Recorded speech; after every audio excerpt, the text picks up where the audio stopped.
Sha'Carri Richardson's epic comeback. Track community rallies against unfair blame. Hello everyone, welcome back to my channel. Before starting the video, please subscribe and keep watching for more details videos. The Brussels Diamond League produced the kind of contest that track followers have long anticipated. Sha'Carri Richardson and Fraser Pryce once again found themselves in the same starting blocks, renewing a rivalry that has carried across seasons and continents. The American and the Jamaican did not win the race, but their head-to-head carried its own intrigue. Melissa Jefferson Wooden was a decisive victor in 10.76 seconds. Yet, the real talking point was Richardson, crossing ahead of Fraser Pryce 11.08 to 11.17. For Richardson, this second-place finish represents more than a silver medal position. Her 2025 campaign has been punctuated by difficulties, beginning with an injury sustained in February that delayed her entry into competition. When she finally returned, her form was uncertain. She opened her year in Tokyo with a fourth-place finish at the Seiko Golden Grand Prix, clocking 11.47 seconds, her slowest time since 2021. Results continued to falter, including a ninth place at the Prefontaine Classic and a sixth at the Cilicia meet.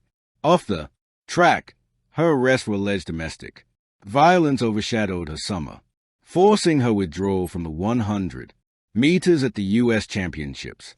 Even though she returned for the 200, Sha'Carri missed the final. This uneven run set the stage for Brussels. Against that backdrop, edging Fraser Pryce mattered. Their rivalry stood at 3 wins each in prior meetings, and Friday's outcome tilted the balance. Observers may argue that the clock was slow and the race lacked fireworks. Yet, within the broader narrative, Richardson's finish ahead of her longtime opponent carried significance. After a series of disappointments, it suggested that she retained both resilience and belief. The rivalry itself has been a fascinating subplot in women's sprinting. Richardson first rose to notice in 2019 with a 10.75 collegiate record before turning professional.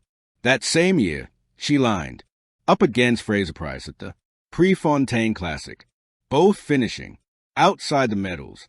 By 2021, at the Mueller Grand Prix, Richardson had already turned the tables, defeating the Olympic champion in both the heats and the final. Fraser Pryce answered with 3 consecutive wins in 2021 and 2022, one of them in 10.65 seconds. Then in 2023, Richardson returned in peak form, taking the World Championship title in 10.65 while Fraser Pryce earned bronze. The Brussels result, therefore, extends the storyline. Richardson was once again positioned to challenge even if the stopwatch did not dazzle.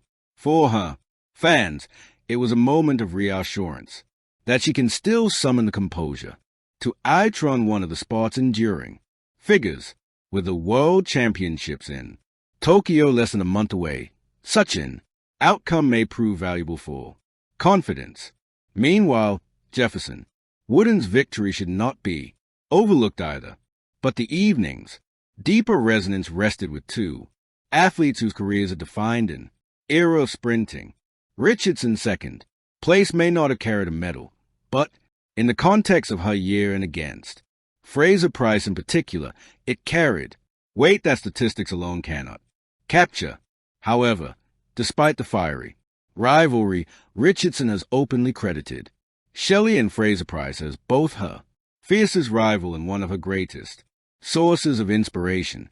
Sha'Carri Richardson finds inspiration in her fiercest rival, Shelly-Ann Fraser Pryce. Sha'Carri Richardson has never concealed the fact that her competitive fire is accompanied by genuine respect for one of the sport's longest-standing figures. When she finally overtook Shelly-Ann Fraser Pryce on the world stage back in 2023, she did not frame the moment as a defeat of an opponent, but rather as a realization of a path she had long studied. She's an amazing athlete. I grew up watching her, Richardson admitted in Budapest before the 2023 Worlds, acknowledging that Fraser Pryce's career had shaped her own ambitions well before they shared the same starting line. That acknowledgement was more than polite difference. Richardson explained that overcoming someone of Fraser Pryce's stature required her to reach a level she had not yet touched. It was going to take my best to come forward and be able to compete, knowing that she's been doing this and can continue to be on the podium every single time, she reflected. The remark captured both the enormity of Fraser Pryce's consistency and the way that consistency compelled her rivals to raise their standards. In Richardson's telling, the victory did not close a chapter, but rather underlined how much further she felt she must go, even within a rivalry that is already carried through the most prestigious stages. Richardson continues to present herself as both challenger and student. It shows me that I have a journey. I have something to do. I have more to do, she explained after her triumph. For her, Fraser Pryce is not simply the competitor to surpass, but also the example to measure against. It is a rare balance, one athlete unwilling to yield, and another unafraid to admit how much her own drive has been shaped by the one she now strives to eclipse. Sha'Carri Richardson's story has always been a storm, a sprinter blessed with raw speed and charisma. She is equally haunted by controversy, setbacks, and what some fans now half-jokingly call a curse. From suspensions that stole her Olympic dreams to injuries and emotional struggles that slowed her ascent, Richardson's journey has rarely followed the script of a fairy tale sprint queen. And yet, amid the chaos, there are moments of brilliance that reveal why she still carries the aura of a champion in waiting. Thanks for watching.